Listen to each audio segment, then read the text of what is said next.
ibitero bishya Iran yagabye mu rukerera byibasiye ibirindiro bya gisirikare by'abanyamerika biri muri Bahrain na Kuwait biba ku nshuro ya kabiri. Gusa kuri iyi nshuro na Qatar yarashwe hakoresheje umuvundo wa misile nyinshi za balistike ndetse na drone. Ibi bitero byateje urusaku rwinshi, ibyokotsi ndetse impuruza z'ikirere ziratabaza, byanateje ubwoba mu baturage benshi kubera ko byongeye kwibutsa ibihe bikomeye by'intambara no gucika intege k'ubwirinzi bw'ikirere ibyakuriye impfu nyinshi mu minsi yashize. Amakuru ahari yatanzwe n'inzego z'umutekano z'ibyo bihugu yerekanye yuko uburyo bw'ubwirinzi bwo mu kirere bwa Kuwait na Bahrain bwabashije gusenya no gukumira ibyo bisasu byose byari mu kirere bisatira ubutaka. Kugera ubu nta makuru y'abasirikare b'Amerika cyangwa abasivili byavuzwe yuko bahitanye n'ibi bitero cyangwa ngo bakomereke. Uruhande rwa Iran rwemeje yuko umutwe w'ingabo z'impinduramatwara muri icyo gihugu arizo zatangije ibitero bikaze by'icyiciro cya kabiri cyo kwihorera, babyita Operation Matri Soleiman. Ni ibitero ngo byakurikiye ibya Leta Zunze Ubumwe za Amerika byari bigamije kwibasira amato n'ibirindiro bya Iran aha muri Hormuz.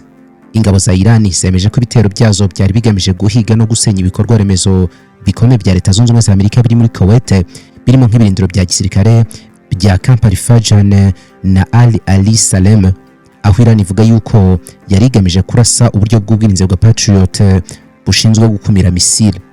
Muri Bahrain naho hibasiwe cyane cyane ibirindiro bya gisirikare byitwa Jufair, hari ibiro bikuru kandi by'amato y'abanyamerika byitwa USS Faith Fleet, hakaba n'ibirindiro by'ingabo zirwanira mu kirere bya Sheikh Issa. Ni ibitero byari bigamije kurasa ibigega by'ububiko bw'ingufu n'ibikomoka kuri gaze na peteroli bikoreshwa n'igisirikare cy'abanyamerika mu karere. Ubu bushyamirane bushya buje nyuma y'uko Perezida wa Amerika Trump atangarije mu nama ya OTAN muri Turkiya ko amasezerano y'agahenge hagati y'Amerika na Iran abaye ahagaze. Nyuma za gutangaza yuko none ahagaze bya burundu, ni nyuma y'uko Iran yarigabye ibitero ku mato y'ubucuruzi anyura muri Hormuz. Amerika yahise nayo igaba ibitero bikaze ku bice birenga 90 ku nkombe za Iran.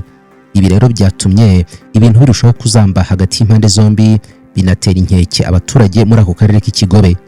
Igisirikare cya Kuwait cyemeje ko ubwirinzi bwacyo bwakoranye ubwitonzi buhambaye mu gusama misile zose, naho Minisiteri y'Umutekano ya Bahrain isaba abaturage bayo kwitonda, gusa babwira ko batagomba kugira ubwoba, cyakora bakajya mu bice bitekanye. Ku ruhande rwa Leta Zunze Ubumwe za Amerika, ibitero bya Iran byitwa ibisubizo ku banyamerika byaguye hafi ibirindiro bitandukanye, binateza urwamo n'urusaku ahari ibirindiro bitandukanye. Gusa inzego z'umutekano z'abanyamerika muri ako karere CENTCOM zatangaje yuko nta bintu bikomeye cyane byangiritse, cyane cyane ibijyanye n'igisirikare cyabo muri Bahrain na Kuwait. Bavuze yuko bakoresheje ubwitonzi buhambaye mu kurinda ikirere, bahanura misile na drone byose byaberekezagaho. Gusa raporo zituruka muri Iran n'amakuru haturuka yerekana yuko nubwo Amerika yavuze ibyo ariko hari byangiritse. Izi raporo zivuga yuko nko muri Bahrain ibisasu byaguye hafi y'icyicaro gikuru cy'amato y'abanyamerika kiri i Jufair, aho bivugwa yuko misile imwe ndetse na drone byangije uburyo bubiri bw'itumanaho bya satellite. Ubwo buryo no bunyura munsi y'ubutaka, byanateje inkongi y'umuriro cyakora ngo idahambaye ku bigega bitwara peteroli n'ibibikwamo gaze. Muri Kuwait, Iran yavuze yuko ibitero byayo muri Camp Al-Fajr na Ali Salem byari bigamije kwangiza uburyo bw'ubwirinzi bwa Patriot no kubusenya. Gusa amakuru y'igisirikare yerekana yuko ibyo bitero byaguye ku mbibe z'ibyo bigo bitarasatira ibigo neza, gusa ngo hangiritse ibintu bikeya. Abaturage benshi bagize ubwoba, gusa ubusanzwe ubwirinzi bw'ikirere bwari bwakoze ibishoboka byose kugira ngo buhagarike ibyo bitero. Muri rusange impande zombi ziracyanyuranya ku bijyanye n'ingano y'ibyangiritse. Amerika nabo bakorana bya hafi baravuga yuko ibitero nta kintu byangije namba, nta musirikare wapfuye cyangwa ngo akomereke, nta muturage, nta gikorwa remezo cy'abanyamerika cyangiritse, mu gihe Iran ivuga yuko ibyo birindiro byangijwe ku buryo runaka, bakanavuga yuko babikoze mu rwego rwo kwihorera. Ibihugu bitandukanye nka Arabia Saudite na Emirati Zunze Ubumwe z'Abarabu bamaganye ibi bitero, bashinja Iran kurenga ku busugire bw'ibihugu bituranye no guhungabanya umutekano w'akarere k'uburasirazuba bwo hagati, mu gihe Iran yo yavuze yuko niba Amerika ikomeje ibitero byayo ishaka kugenzura ibikorwa byo muri Hormuz, Iran itazahagarika ibikorwa byo kurasa ku birindiro by'abanyamerika muri ako karere. Amerika yafashe ingamba zikomeye ku rwego rwa gisirikare, ivuga yuko igomba gukora uburinzi ku bikorwa remezo kandi karasa ku mwanzi uko byagenda kose. Igisirikare cya Amerika binyuze mu ishami ryacyo ry'uburasirazuba bwo hagati CENTCOM cyahise kivuga yuko kinjiye mu cyiciro gishya cy'ibitero bikaze kandi ko kigomba kumara iminsi. Muri urwo rwego Amerika yatangaje yuko arasha ahantu 90 hose hafi y'ibirindiro bya Iran no mu nkengero za Hormuz. Ibi bitero ngo byari bigamije gusenya uburyo bw'ubwirinzi bw'ikirere bwa Iran, ububiko bwa misile ndetse n'ahagurukirizwa drone, ibikorwa remezo by'amato n'ahabikwa za peteroli hose hangijwe nka Bushehr, Bandar Abbas na Sirik. Amerika kandi yashenye ibirindiro, isenya hari ikiraro ndetse n'akorerwa ubwikorezi mu majyaruguru ya Iran hafi y'umupaka wa Turkmenistan kugira ngo ikumire itumanaho ry'abanya-Iran. Perezida wa Amerika Donald Trump yatangaje yuko ashyizeho ihagarikwa rikomeye ry'amato y'ubwikorezi mu nyanja Naval Blockade hafi y'umuhora wa Hormuz. Izi ngamba nshya zigamije kurinda umuryango w'amato y'ubucuruzi mpuzamahanga anyura muri uwo muhora ndetse no guhatira Iran kutazigera ifunga uwo muhora unyuzwamo ingufu zitembera ku isi. Trump yashimangiye ko igisirikare cya Amerika kizakoresha ingufu zose zishoboka mu kwemeza ko amato agomba kunyura muri Hormuz nta nkomyi. Ibi ngibi urebye nibyo Iran idashobora kwemera. Nta ngufu zibaho zishoboka zatuma Hormuz igenzurwa n'undi muntu wari wese uretse gusa amabwiriza ya Iran. Mu rwego rw'ubukungu, Leta Zunze Ubumwe za Amerika zahise zinakuraho icyemezo cyarimo cyemezwa muri iyi minsi cyemerera Iran kugurisha ibitoro ku masoko mpuzamahanga. Icyo cyemezo cyari kiri mu byashyizwe mu masezerano y'agahenge aheruka.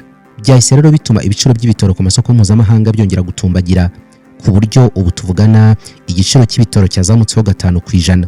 Trump kandi yabwiye abanyamakuru ko gukomeza kugirana ibiganiro na Iran ari uguta umwanya gusa, avuga ngo ni waste of time. Yatangaje ko intego y'Abanyamerika muri ako kanya ari ukwesa umuhigo cyangwa se kurangiza inshingano binyuze mu bikorwa bya gisirikare aho gushaka andi masezerano mashya na Tehran. Icyo gihe yari mu nama y'umuryango wa OTAN. Muri iyo nama Trump yaboneyeho umwanya wo gushinja ibihugu bimwe bigize uyu muryango nka Espagne n'abandi kutagaragaza ubushake bwo gushyigikira Amerika mu rugamba rwo guhangana na Iran. Perezida wa Amerika Donald Trump yatangaje ku mugaragaro ko amasezerano y'ubwumvikane n'agahenge hagati ya Amerika na Iran arangiye burundu. Akoresha imvugo ikomeye cyane mu nama ya OTAN i Ankara muri Turkiya, aho yavuze yuko ubwe asanga ibintu byose byararangiye, ngo nta kundi kugirana amasezerano n'abayobozi bari muri Iran kubera ko kubikora no guta umwanya. Mu mvugo ye, Trump yise abayobozi ba Iran abantu bafite uburwayi bwo mu mutwe, yongera kubita abantu b'abagome badashobotse ndetse ageraho abita umwanda. Ashimangira yuko intego nshya y'Abanyamerika muri kano kanya ari uburyo bwo gukuraho intwaro za kirimbuzi za Iran hatabayeho andi masezerano ayo ariyo yose, ahubwo byose bigakorwa mu gutwika Iran no kuyisenya. Kubera ko ayo masezerano y'ubwumvikane yari yarasinywe ku ya 18 y'ukwezi kwa gatandatu umwaka ushize i Versailles, yahise ahagarara burundu. Amerika yakuyeho ibyemezo byose byo gukuraho ibihano byatumaga Iran idacuruza ibitoro byayo. Ni ukuvuga ko ibihano byasubiyeho rero. Ibihano bishya bizatuma Iran itinyagambura mu bijyanye n'amasoko mpuzamahanga. Ni nuko Amerika yashyizeho ingamba zikaze zindi zo gutuma ibyambu bya Iran byongera kuzengurukwa n'igisirikare cy'Abanyamerika.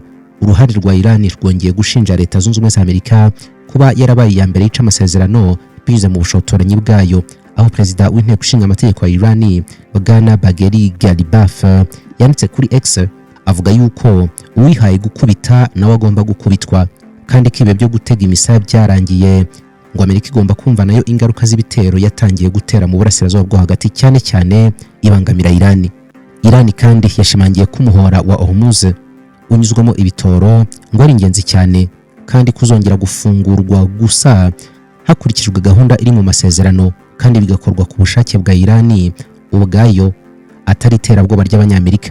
Ibi rero ni ikibazo gikomeye ngo cyatuma niba Amerika itemeye ko amasezerano akurikizwa uko akabaye agomba kuvaho bya burundu. Igisirikare cy'impinduramatwara cyavuze yuko kitazahagarika kwibasira ibindiro bya gisirikare by'Abanyamerika muri Bahrain na Kuwait n'ahandi hose mu burasirazuba bwo hagati niba ubwumvikane butabonetse. Inama ya OTAN iri Ankara muri Turkiya irimo ibihugu byinshi bigize umuryango wa OTAN, ariko nabyo ubwabyo birimo amacakubiri kuri ibi bitero by'Abanyamerika n'imyanzuro yabo kuri Iran. Ingamba z'Abanyamerika ntizumvwa neza n'ibihugu byose bya OTAN. Cyakora umuyobozi mukuru w'uyu muryango Mark Rutte ashyigikiye ibikorwa bimwe by'abanyamerika avuga yuko ibyo bitero bya gisirikare ari ngombwa ngo bikwiriye kubera Irani akabarore kugira ngo yongere gusubira ku meza y'ibiganiro. We ashinja Irani kuba yarangije agahenge. Mu itangazo rusange ry'ibihugu bihuriye muri OTAN ryitwa The Ankara Summit Declaration, ibihugu byose byashimangiye ihame rya gatanu ryo kwirwanaho no kwikiranura, aho igitero kimwe ku munyamuryango umwe kiba ari igitero ku banyamuryango bose. Bashingiye kuri iri hame, bose mu itangazo basabye Irani kutazigera igera ku ntwaro za kirimbuzi no kubaha umudendezo w'amato mu muhora wa Hormuz, bo bita umuhora mpuzamahanga cyangwa se amazi mpuzamahanga. Cyakora nyuma y'iryo tangazo rusange, ibihugu by'Uburayi byagaragaje yuko bitifuza kwinjira mu ntambara yeruye ihuza Amerika na Irani, aho ibihugu nk'Ubudage, Ubwongereza n'Ubufaransa byasabye impande zombi guhagarika ibitero ako kanya bagasubira ku meza y'ibiganiro, ndetse Ubudage bwo buvuga yuko bwiteguye gutanga ubufasha mu bijyanye no kuvanamo ibisasu biri mu mazi byatezwemo by'ubwoko bwa mine bituma umuhora wa Hormuz utaba nyabagendwa. Banavuze yuko bagiye gufasha mu bwumvikane bwatuma Irani na Omani bagenzura uriya muhora, ubucuruzi bukagenda neza. Iri hangana ry'ibihugu byo muri OTAN kubera kutumva kimwe intambara yo muri Irani rije nyuma y'uko Trump ashinja ibihugu byinshi byo muri uyu muryango kutaba inyuma y'Abanyamerika. Ku isonga ashinja Espagne kwitatanze umusanzu wayo mu gutuma Irani itagera ku bitwaro bya kirimbuzi. Anavuga yuko iyi Espagne ari umufatanyabikorwa mubi cyane ngo kubera ko itishyuye amafaranga ahagije y'uburinzi, kandi anavuga yuko ahantu Espagne ihagaze kuri iyi ntambara ngo ari ahantu hadahesha agaciro uyu muryango w'ubufatanye bwa gisirikare no gutabarana. Turabashimiye, ibiganiro byacu birakomeza. Imboni TV, imboni ya rubanda.